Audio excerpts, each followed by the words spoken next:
Viral ngayon yung contestant ng It's Showtime. Yung babae nga tinanong kung ano ang mensahe niya para sa Comelec na ang sagot naman niya ay wala siyang alam sa Comelec or hindi niya masyado alam ang tungkol sa Comelec. So panoorin muna natin bago tayo magre-react tayo sa video na to.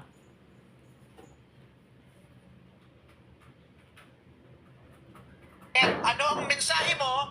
Ano ang mensahe mo sa Comelec? Sorry po, hindi po ako masyadong knowledgeable about sa Comelec. 20 po. Oh my gosh, that's bothersome. Oh.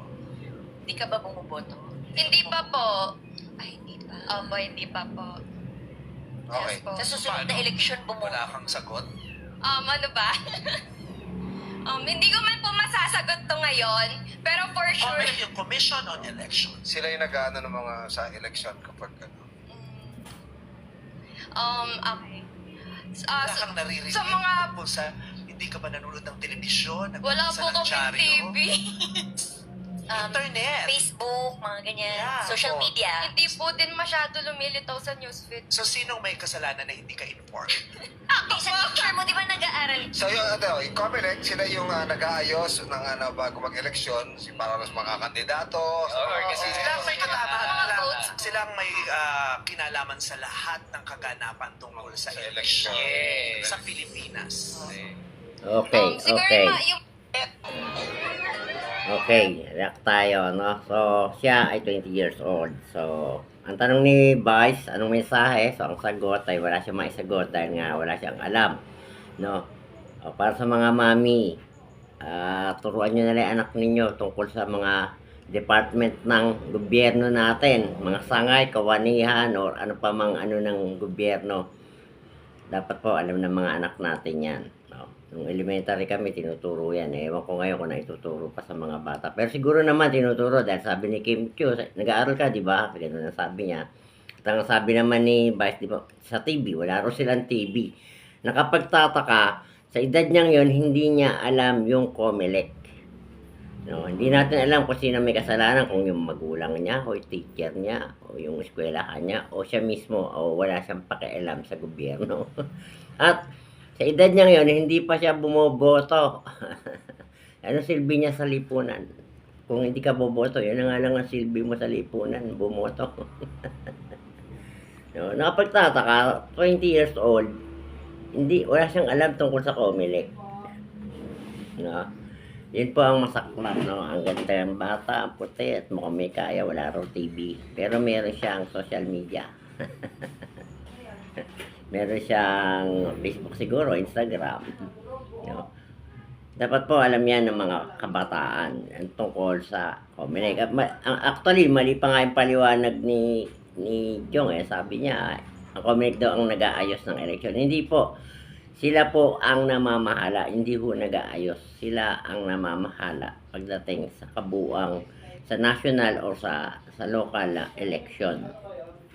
No, kaya siguro sabi niya, wala siya alam sa Comelec, hindi pa siya bumoboto. Pero nakapagtataka na hindi siya nag-participate sa SK election, which is mandate din naman na ang mga kabataan ay sumuporta sa SK, Sangguniang Kabataan. No, para alam ko tinuturo sa eskwelahan yan yung tungkol sa pagboto. Bukod sa palaging nag-aanunsyo ang Comelec sa mga radyo, TV at sa social media, nag-aanunsyo ang Comelec. Hindi daw dumadaan sa newsfeed niya at wala silang TV. Sa ganda niya wala silang TV. Pero may cellphone siya. So, hindi natin alam, ayaw ko naman siyang kusgan. Hindi natin alam sino nagkulang. Ang Comelec ba? O yung eskwelahan niya? O yung magulang niya? O siya mismo?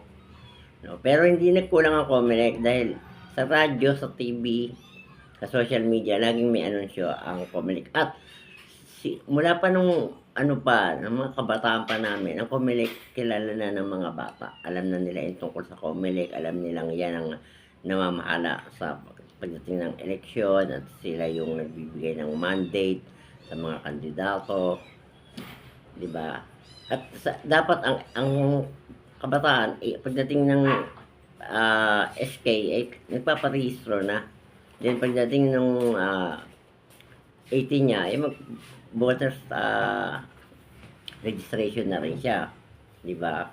Doon nga nagsisimula sa kabataan sa SK eh. So bakit hindi niya alam saan ba siya nakatira, saang planeta ba siya galing, bundok ba yung bahay nila, pero wala naman sa itsura niya na taga-bundok siya. Dito nga sa San Mateo, ang daming bundok pero bumuboto yung tao eh. May mga TV, may kuryente. Oh, di ba? Eh, wag puro ganda. Aral-aral din pa minsan-minsan pag may tayo. No? Wag mo natin porket maganda tayo eh. Wala na tayong pakialam sa gobyerno natin. Ang kabataan, ang pag-asa ng bayan. Kaya mga mami, mga bata, turuan na po natin ng tungkol sa gobyerno, sa mga department, kawanihan, yung mga ganyan, mga sangay, mga division ng school, dapat alam nila yan. At paano nakakatulong ang mga department na yan at mga komisyon sa ating gobyerno. Yun lamang po. Maraming salamat sa inyong time, sa inyong panonood. Paki-like at share na rin po.